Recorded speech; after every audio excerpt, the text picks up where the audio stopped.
Incluso también por ahí subí estas páginas ahí en la de semana 5. Entonces también cualquier repasito, pues ahí está también disponible.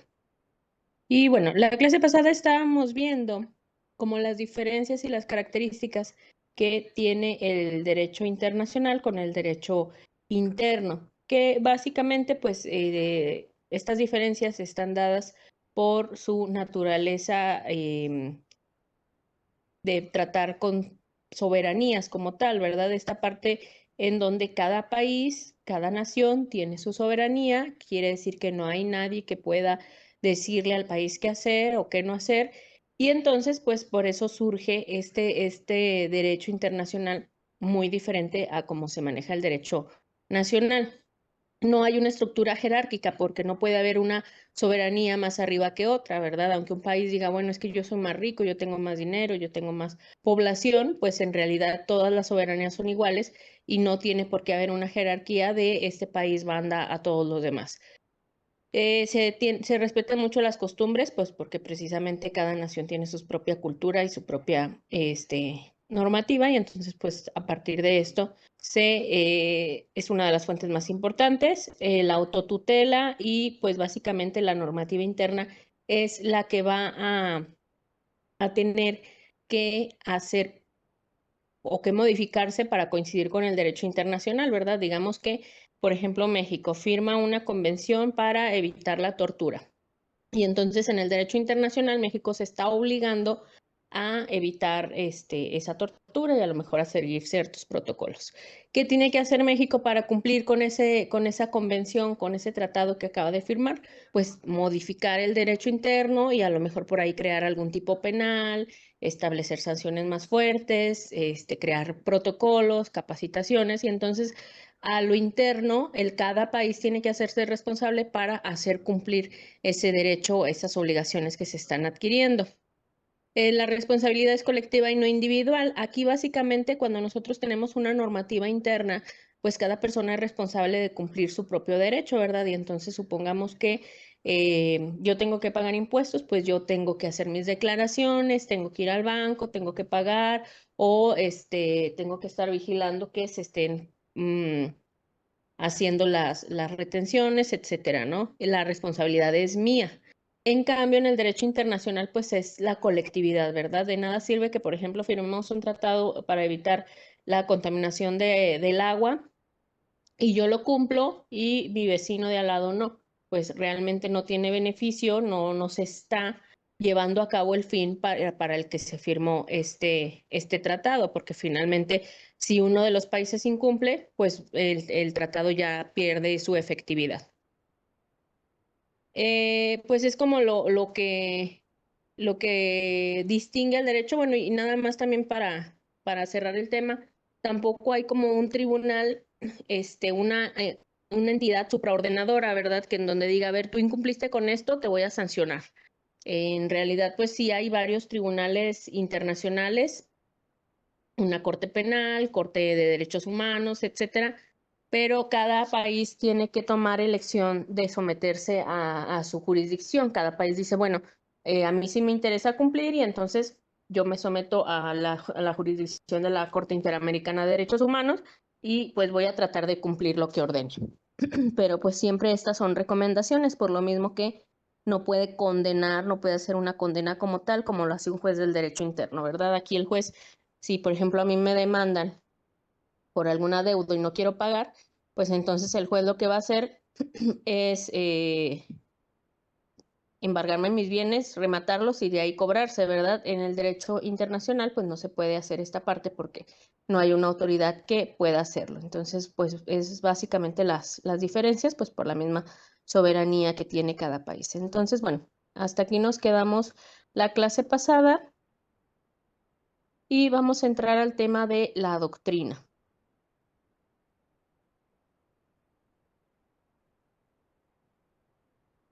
Bueno, la doctrina clásica del derecho internacional público, como punto de referencia de la cultura de los siglos pasados, los teólogos marcaron el origen de la doctrina. En particular, los teólogos españoles a mediados del siglo XVI aceleran la propagación de la nueva idea de naciones que constituyen la comunidad cristiana basada en el derecho natural. Años después, las doctrinas positivistas se opusieron a esta forma de concebir la comunidad. En un principio, estamos hablando de que estamos en el siglo XVI, apenas se está como concretando este tema del Estado-Nación, está trabajándose todavía en la teoría del Estado, cómo funcionan los países, y entonces la primera doctrina que van haciendo surge del derecho natural. El derecho natural, el naturalismo, viene de la idea de que el ser humano tiene derechos inherentes al propio ser humano y que el Estado, cada país, cada nación, lo que hace es, a partir de esos derechos, pues hacer su reglamentación. Entonces, es la teoría del derecho natural y pues posteriormente, conforme se va consolidando esta idea del Estado-nación, surge en la jerarquía normativa y cada vez más son doctrinas positivistas. ¿Qué quiere decir las doctrinas positivistas? Las que piensan que el derecho positivo es lo único importante y lo único que se tiene que cumplir, ¿verdad? Que yo estoy obligado a algo siempre y cuando esté en una normativa, que esté en un código, en una ley, que haya pasado por un proceso legislativo y entonces ahí sí tiene efectividad esa obligación. Mientras tanto, pues no. Entonces son dos teorías que van surgiendo un poquito para explicar el derecho internacional.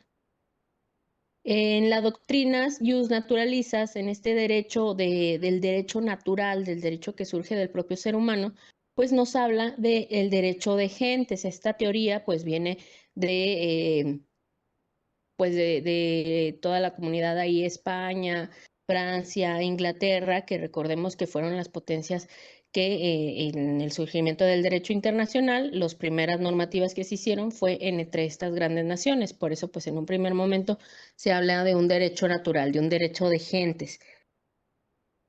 Aquí empieza a hablarse que los primeros derechos pues tienen que surgir por los pueblos organizados, que va la comunidad a ir ideando las normas y pues entonces ahí los derechos se van dando de forma natural.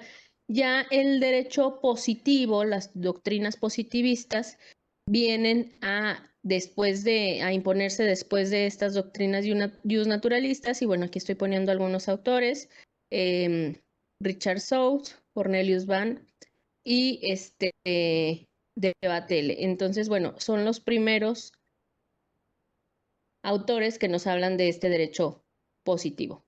Entonces, entre los derechos naturales, entre los naturalistas, se distinguen tanto teólogos porque, pues recordemos que en ese momento histórico la iglesia tenía mucha fuerza y también pues era una fuerza política, pero también hay naturalistas laicos que no manifiestan ninguna religión, pero aún así sostienen que el derecho surge del derecho natural.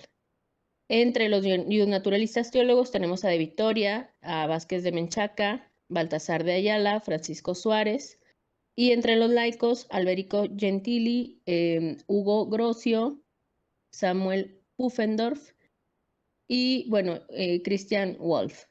Entonces, aquí básicamente nos dice que el derecho natural pues es independiente de la existencia del Estado-Nación, que los derechos no es porque alguien te los está dando, sino que por el simple hecho de existir se deben de tener derechos independientemente si están en una normativa o en un código.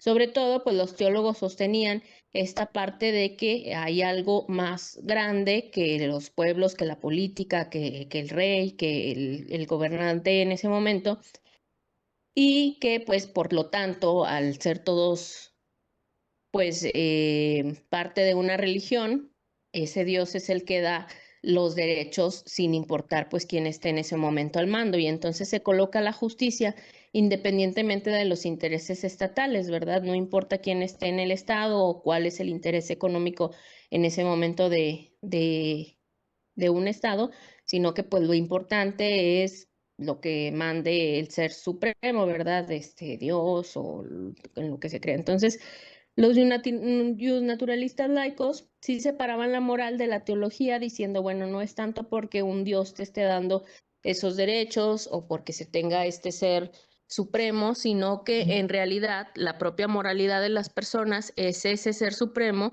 y debe de prevalecer independientemente de los derechos estatales o de los intereses que se tengan. En cuanto al derecho positivo, que surge de Inglaterra, empezamos a ver diferentes autores. En un primer momento tenemos a Richard Souch, es considerado el eslabón de la escuela naturalista y positivista, dictaminó sobre los derechos de un diplomático criminal. Aquí él lo que dice, bueno, fue el primero que salta de este derecho natural y del hecho de que todos tenemos derechos por ser hijos de Dios y todos debemos de tener derechos independientemente del gobernante, salta de esa teoría a el derecho positivo. Y entonces dice, bueno, aquí lo más importante es lo que dice la normativa, sin importar si lo que diga el Papa o lo que diga las normas religiosas, sino que lo importante es la norma jurídica, lo que está dentro de la normativa. Y entonces es el primero en manifestar esta idea y empiezan a seguirlo varios autores. Cornelius Van, que es de Holanda, se dedicó a la definición del mar territorial en una visión más positivista, a diferencia de los filósofos que lo precedieron. Consideraba la costumbre como la creadora de normas jurídicas internacionales y advertía que de la costumbre nacen los tratados, es decir, los definía como evidencia de la costumbre. A él se le debe el desarrollo de la cláusula rebus sic stantibus, si las cosas siguen igual, con referencia a los pactos internacionales, misma cláusula que se incorporó en la Convención de Viena sobre el derecho de los estados. Bueno, aquí ya se empieza a decir, bueno, estamos ya pensando en normativa positiva y pues lo que está por escrito es lo importante, ¿verdad? Él lo que buscaba era hasta dónde llegaba el mar, ¿verdad? Hasta dónde llegaba esta definición del territorio, sobre todo en los países que tienen un límite con el mar. Sí se podía, por ejemplo, navegar hasta donde uno quisiera o si podía haber alguna delimitación territorial y, por ejemplo, no pasar más allá de cierta, de algún límite. Entonces, él es lo que se estaba dedicando y bueno, aquí ya se empieza a vislumbrar que la costumbre es la fuente más importante del derecho internacional, ¿verdad? Se empieza a buscar que las normas internacionales pues no se crean de la nada ni a berrinche de alguna de las personas, sino que al contrario se van creando a partir de las costumbres que tiene cada país y entonces empiezan a crearse los tratados, se empieza ya a vislumbrar esta parte en que el derecho no surge espontáneamente, sino que si bien surge del derecho natural, es hasta que se positiviza cuando ya es obligatorio. Y además crea una cláusula donde dice, bueno, ahorita yo voy a firmar esto porque precisamente ahorita me conviene, no tengo, por ejemplo, alguna guerra, no tengo algún problema económico, entonces lo voy a firmar y si las cosas siguen igual, voy a seguir cumpliendo. Ya si, por ejemplo, surge algún tema de alguna revolución, algún desastre natural, cualquier cosa que me impida seguir cumpliendo este tratado, pues entonces vemos, ¿no? Es esta parte en donde el Estado busca protegerse ante algún incumplimiento si surge algo que le impida seguir cumpliendo este tratado. Entonces, es el primero que incorpora esta idea en los tratados internacionales, sobre todo para evitar el miedo de los países de comprometerse a algo, ¿verdad? A lo mejor, pues ahorita estamos hablando de que vamos a hacer derechos económicos, sociales, culturales, y yo me estoy comprometiendo a crear espacios para cultura, para educación, y entonces, pues digo, lo firmo o no lo firmo, ahorita tengo dinero, pero a lo mejor al rato no. Entonces, esta cláusula ayuda a los países a tomar una decisión con base a decir, bueno, si las cosas siguen igual, yo lo voy a seguir cumpliendo, pero en caso de que tenga algún cambio, pues este incumplimiento no debería atraer ningún tipo de juicio. El suizo Emmerich de Vattel es una de las figuras más destacadas entre los clásicos. En su acepción voluntarista del derecho de gentes existe una triple justificación de su fuerza obligatoria que deriva del consentimiento implícito de las naciones, del consentimiento explícito de las naciones en forma de convención y del consentimiento tácito de las naciones en su forma de costumbre. Bueno, aquí nos dice un poco sobre el por qué se deben de cumplir el derecho internacional. Recordemos que pues en un primer momento pues está un poco la resistencia por parte de los países para cumplir con un derecho que pues no es como tal obligatorio, y que además pues está esta parte de por qué me van a mandar a mí si yo tengo soberanía como parte de mi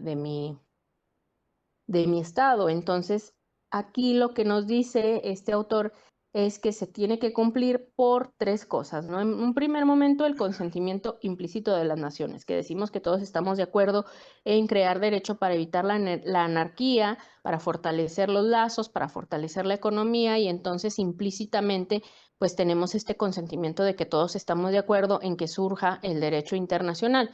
También hay un consentimiento explícito. Oye, pues si tú firmaste este tratado, firmaste esta convención, pues es porque te quieres obligar y es porque quieres tener estas normativas, porque las vas a atender. Entonces, son estos dos consentimientos. Uno, pues por no decir nada; otro, al momento de aceptar el sometimiento; y además un consentimiento tácito,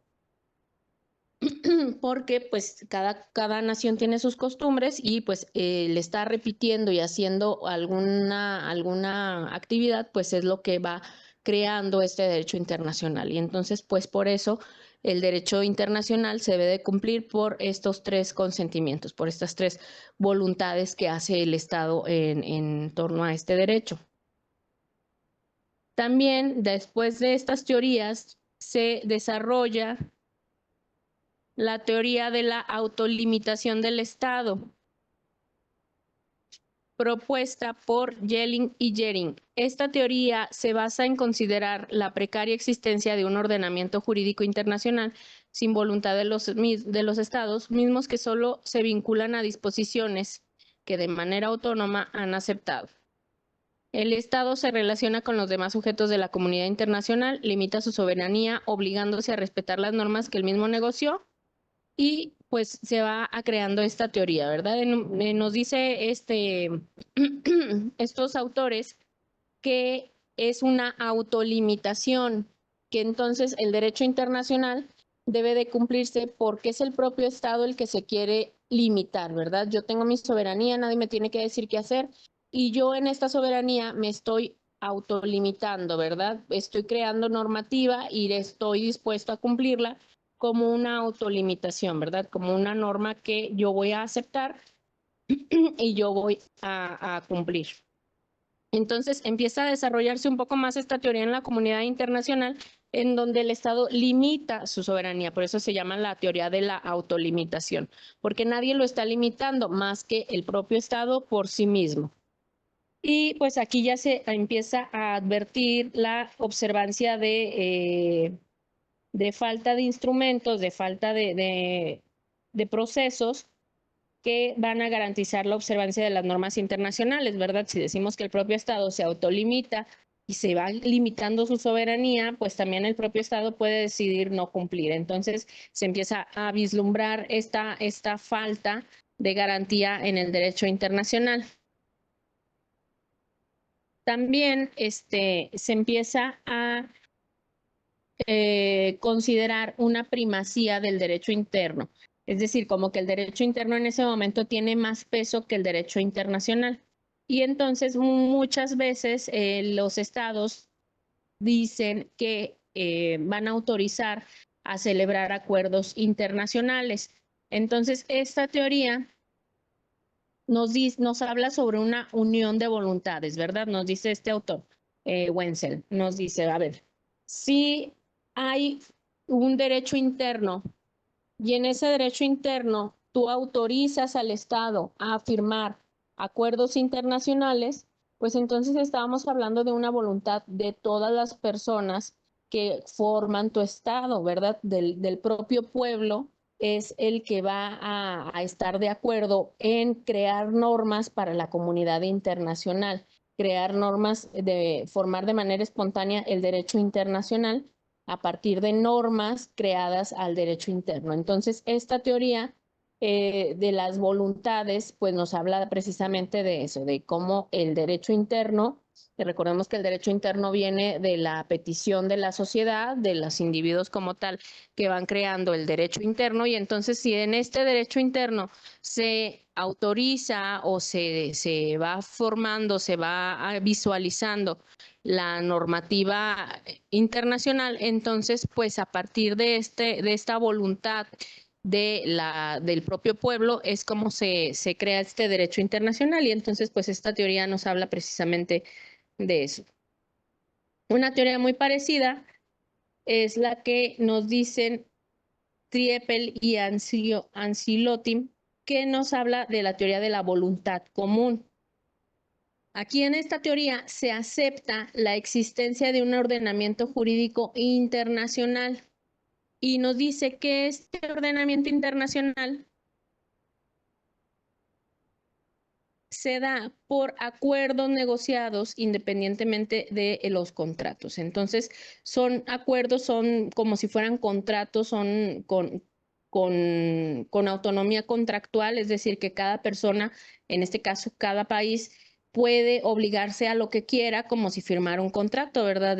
Como nosotros los individuos tenemos derecho a firmar lo que queramos y a obligarnos a lo que queramos, pues de igual forma, en el plano internacional, cada país, cada estado, a manera de contrato, puede obligarse a lo que sea su voluntad, y entonces en esa medida lo puede cumplir. Entonces, todas estas son las teorías positivas que fueron críticas de los naturalistas, el hecho de decir, no, pues es que no es que el derecho natural esté ahí porque Dios lo puso, sino que al contrario, son derechos que se dan ya sea a través de un contrato, de un negocio, de la voluntad de las personas, y pues estas teorías van fundando el ordenamiento internacional. Entonces, bueno, voy a dejar la clase hasta aquí porque está lloviendo muy fuerte y ya no me deja escuchar, y aparte pues ya me avisó el sistema que son 5 minutos. Entonces, nos veríamos la siguiente clase. Que estén muy bien, hasta luego.